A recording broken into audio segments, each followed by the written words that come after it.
Hey everybody, it is Elson932 on YouTube. Thank you so much for joining me. We're here again for Love During Lockup. Today's episode is called Hunter's Choice. So I guess Hunter makes a choice. Yeah, okay. So first we're going to start with Sam and Crystal, okay? We left off with Sam trying to justify going to work and not coming to see Crystal. Hate to break it to you, Crystal. The man's got to work to be able to send you money for commissary. In order to pay for phone calls, he has to work. You want visits, but he has to work. She tells him it's unforgivable he didn't come see her. He was up, y'all, for 24 hours working. He works in EMS. And she's mad that he went to work to help save people's lives when she's there waiting for his visitation. He said he has to work to pay for their lifestyle. She's like, he has put the job before their real life. Girl, the job is paying for the real life. He can't even get a word in, y'all. He can't get a word in. Crystal, hush. I know you wanted to see him, but I think you're using this as an excuse to justify an incarcerated relationship. That's just my thought on it. I'm sorry. I think Crystal is using this to say, well, Sam, you ain't really that serious, so I'm going to get with somebody who's serious. So he feels like he's taking on everybody's troubles at work and at home. Because he's also taking care of Rita, her grandmother. So y'all, we know that. We know this. We've been saying it to you, Sam, but you ain't been listening. So he asked for her support, and she blows him off. She's like, she's trying to be a wife through the phone. How, Crystal? And I hope, Sam, that you are getting this, you are seeing this, you are understanding this. Because when you get out, it's going to be the same way. She is not going to understand the reason why you have to go to work and she would rather have you home. Clearly, Sam, you got to run. So she says and does things that makes her uncomfortable, but she does it for him. So he should do it for her. Crystal, he's not going out hanging with friends. He's going to work. So Sam does step up and say, that's BS. And he won't apologize for doing what's best for the family. There you go, Sam. There you go, being a husband. He's going to do what's best for the family, even if Crystal don't see it. Crystal's like, you did not need to work that shift. How do you know, Crystal? You just getting, keeping money, telling him what to buy, what to do. Your grandmother has needs. He needs money. He needs money. You're not even seeing what his paycheck is while you're in there. He's telling you, we need the money. She's like, I don't care. It's over. Have a nice life. Sam, if you don't run back to that lawyer and switch that retainer over to divorce court, I don't know what to tell you, Sam. You need to just exit. Then we have Savannah and Bradley. She's chilling with her friend Maddie at the house, and she's going to get a Bradley tattoo. Bradley done told her with her last group of friends, don't do this tattoo. He don't believe in getting people's names on you. She shows up at the tattoo artist shop with him on the laptop on the call, and he reminds her again, he said no. And the friend, Maddie's like, Bradley can get aggressive, and she don't like it. You get aggressive through the phone. Listen to your friend, Savannah. So Bradley said he won't say yes to her being his soulmate. He won't. He tells us that. It's like, ooh, see, he likes Savannah, but he ain't going to say she's his soulmate. But she gets the tattoo done even though he done said no. She's like, I want you to want me to get it. Savannah, he don't want that because he knows if he co-signs, then you're going to be like, you got to get mine on YouTube. I hope, Savannah, that you're also looking up how to properly camouflage this, because now the internet know you got Bradley tattooed on you. So the next dude you're going to be dating going to be seeing Bradley's name. Or at least know Bradley's name is still under a concealing tattoo.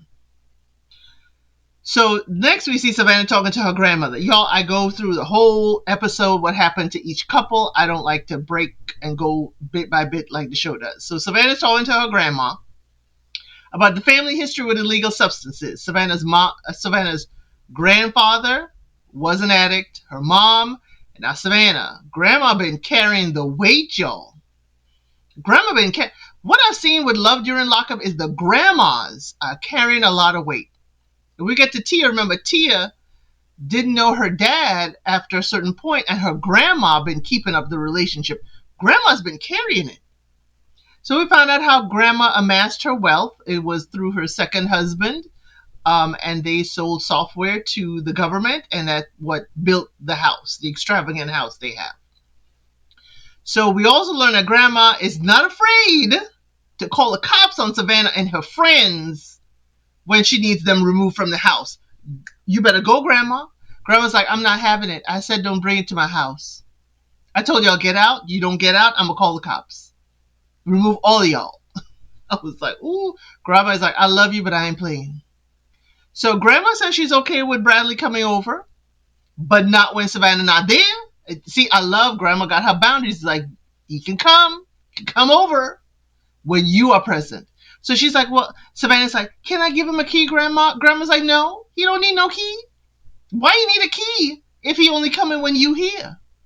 And we learned from grandma that Savannah ain't even got a key to the house. Grandma's like, she got to earn my trust. And grandma, we totally understand you. Savannah got to earn that trust to earn a key. Grandma tell us to rekey the whole house is $400. What kind of locks do you have, grandma? And how many? That's the minute I heard that, I was like, how many locks and keys are there? Grandma ain't just changing the front and back door. Grandma changing all the locks within the house too. Grandma is like, if we're going to do this, we're going to do this right. So grandma's like, yeah, Bradley's welcome to come over. He is welcome to stay over, but only if you're here too. Grandma, you're better than me because I wouldn't have had him at the house at all.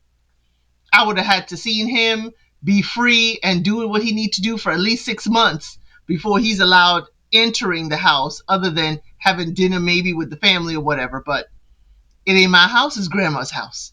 Grandma, you want to go there? Perfectly fine. Tia and Rob. Y'all, Tia is not happy that Rob is hanging out with his brother and his friends. She wants to lay up in the hotel with him. And he's on the phone. He making moves. He's like, hey, I'm out. I ain't got to be restricted as to who I can contact and call. So Rob's like, they got to be balanced with her and his family. He's got to spend time. Because remember, Tia has only been with him for a year. Rob has been away for 8 years. His family has been holding him down before Tia came along. So he's like, hey, my family's been supporting me. I got to show love and give them some time too. Tia ain't having it. Tia's like, you my man. You've been my man for the past year. You gonna stay here with me. And you're going to give all your time to me. So he walked the block around the hotel with his friend, and she calling him to come back to the hotel, yelling in the phone for him to come back. He's like, yo, calm down. Even the friend was like, yo, we just walking around the block. That's it. So he comes back. She feels ignored. She's been waiting for him for a year. And you've been waiting for him for a year? So he's on the phone and she feels disrespected. He's on the phone typing, contacting folks or whatever. She feels disrespected. He's like, yo, lower your tone. She's like, oh, what? See, that oh, what? That's a real Tia coming out. That's a real Tia coming out. She's like, oh, what? What you gonna do? And Tia knows this man just got out of incarceration just 5 hours ago. So you know he's not going to do anything to buck up. So you know you bucking up. You got a free pass because he on probation. But Tia, don't push. Don't push. But that, oh what? All the nice docile Tia you want to show us? That, oh what? Showed us exactly who you are. So Rob tells us he feels he had more freedom in jail. Rob, that's the one time I co-signed with you. You had more freedom in jail. He said he doesn't want to feel like he's locked up when he's out free.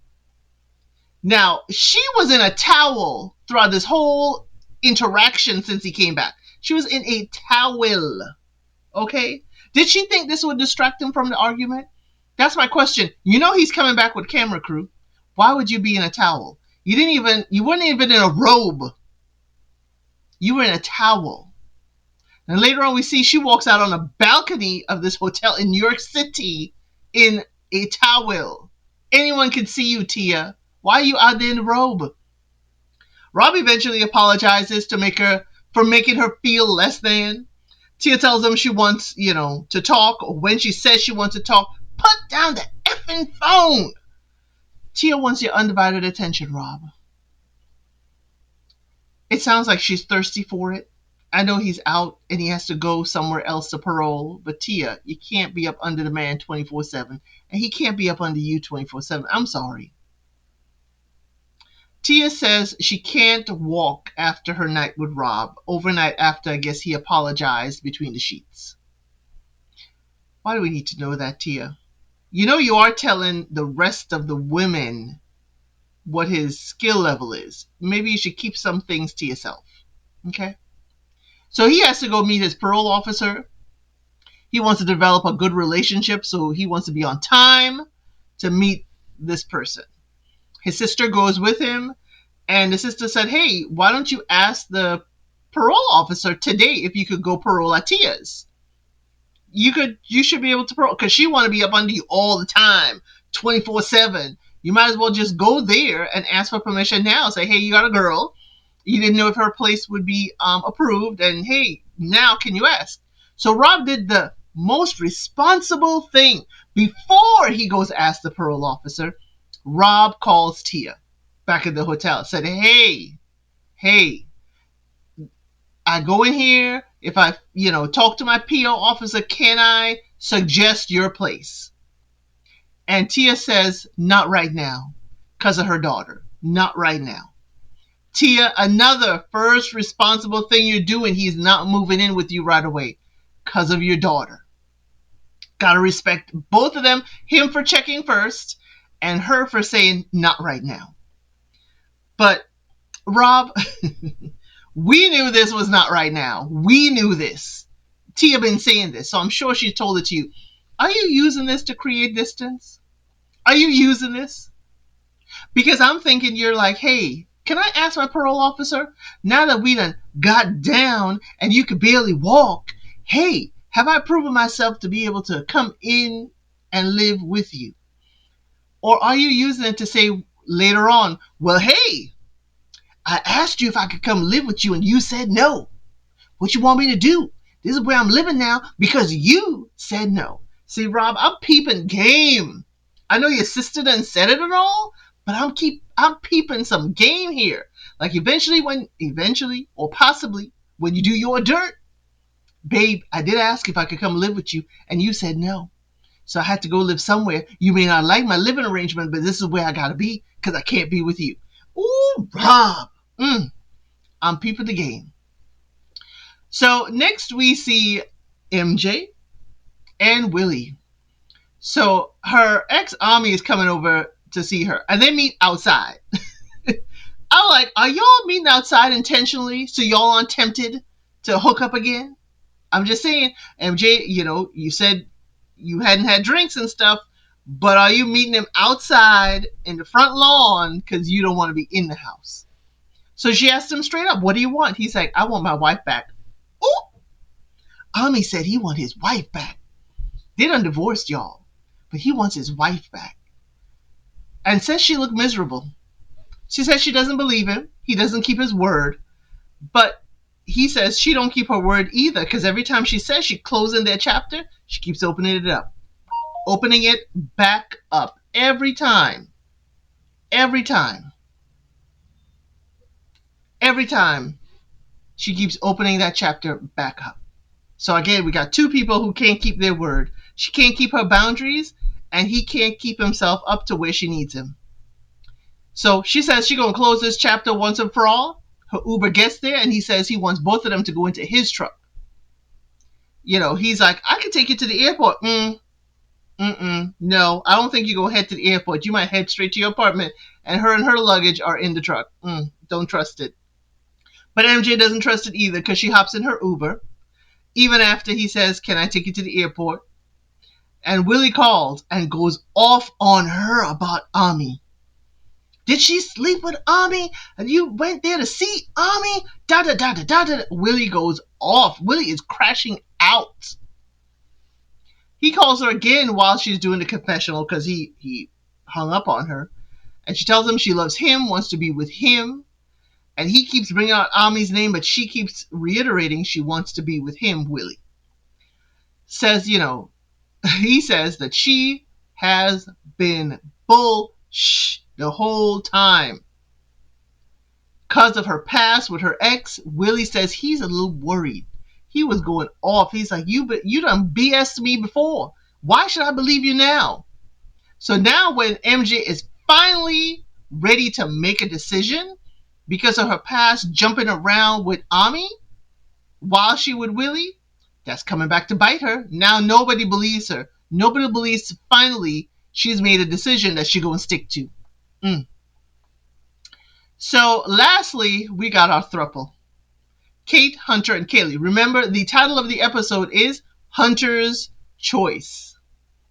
Hunter making a choice, y'all.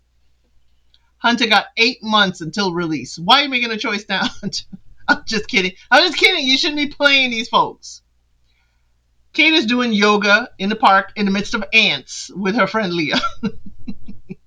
The lawyer, she tells the friend, the lawyer agreed that Hunter should end all ties with these ladies. And if he does, Hunter may get out earlier than 8 months. Okay. So Hunter called and asked for privacy. Okay. He tells Kate, hey, I'm done with all but one of the ladies. And then he tells her everything. That the chick been coming to visit him. And they have been intimate on the visits. Kate was like, she put her hands on him. That's disgusting. And now he's calling to tell her about it. That's disgusting. Kate, hello, Kate. Your man allowed another woman to put hands on him.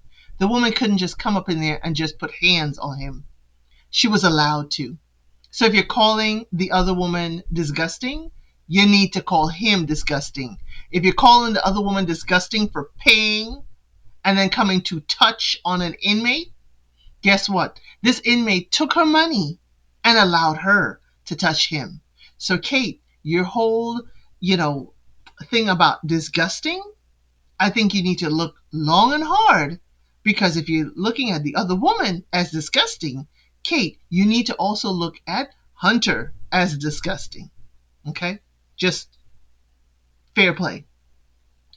So Kate says, oh, you seem to be comfortable there. Why don't you stay there? Hunter's like, he's just trying to tell her everything. And Kate is like, don't be telling me all this on recorded line. They're going to use this against you to catch you. So Hunter's asking her, so hey, since I'm getting rid of this girl, what am I going to do for money in here? Are you ready? Basically, are you ready to step up and pay so I can live comfortably in here? She's like, no, it's time for you to be uncomfortable. He's like, but I love you. She's like, the word ain't valuable no more. If you betray, you will have to suffer. Okay? That is Kate. Kate is saying, you betray me, you're going to have to suffer. We move over to Kaylee. Kaylee tells her friend Nick that her client Alyssa is coming over. While Alyssa's there, Kaylee says, yeah, the lawyer said it's $15,000 for a retainer. Alyssa's like, yeah, you're putting yourself through too much risk for this relation. Too much, Kaylee. Listen to Alyssa. Too much risk. What's the reward? You done, showed yourself spread out on the recorded video visits. Jeez. So Hunter calls and says he's been talking to an ex, and they've gotten closer over these past few months. He said he can't do this with him and Kaylee. He can't do this anymore. Hunter has to put himself first, but he, doesn't want to break Kaylee's heart. Hunter, here's a question, Hunter. Hunter, hello, Hunter. When have you not been putting yourself first? Because that's my question. You've been putting yourself first by getting money from these ladies. You've been putting yourself first by keeping Kate on a hook. When have you not been putting yourself first, Hunter? When have you been putting someone else first, Hunter? Because even in your breakup with Kate, you've been putting, you've been putting stuff off. You have been telling everybody the honest truth. So Kaylee is being told about Kate, but not her name. Hunter's telling everything but a name. And she can't believe he is saying all of this. Kaylee can't believe he's saying all of this. Hunter's like, he doesn't want her to feel used. She's like, it's exactly what it is. And Nick and Alyssa are agreeing with her. He said he's choosing someone else. Wow. Kaylee feels blindsided. She didn't see this coming. She's mad. She tosses the ring, says it don't mean anything. Kaylee, the ring didn't mean anything to begin with. Kaylee, you bought that ring for you. We didn't hear Hunter propose to you. Hunter did not give that ring to you. The ring is as valuable as you made it. Hunter didn't give you the ring. You bought it and put it on your own finger. So Kaylee, that ring was worth what you paid for it. It wasn't an engagement ring, and that man didn't say, will you marry me, and put it on your finger. Sorry, Kaylee. You told yourself that fairy tale. Even though he said, yes, he wanted to marry you, he did not buy you that ring. Sorry. She cusses him out, y'all. Cusses him out because she been defending him to others, and he gonna do her like this. Kaylee, you did yourself like this. Kaylee, you did yourself. You just allowed him to slip in and keep on using you. You kept on financing stuff. You paid so much money. This man has not been outside proving anything to you. You probably never asked for a disciplinary report. You probably never even saw what his visitor's log looked like. At least you could have used a lawyer to see that. At least you could have seen, where's he getting a lawyer from? How's that lawyer being paid for? Who's paying for that lawyer? Because then you would have seen that Kate had a lawyer for him. Y'all, that's the end of the episode. Next week is the final episode for this part of the season. I hope you will continue to join me. I hope you will look at the other videos I have on my channel. And guess what? I'll see you on the next one for all the drama that is love during lockup. Thank you for watching. Please like, share, and subscribe to the channel.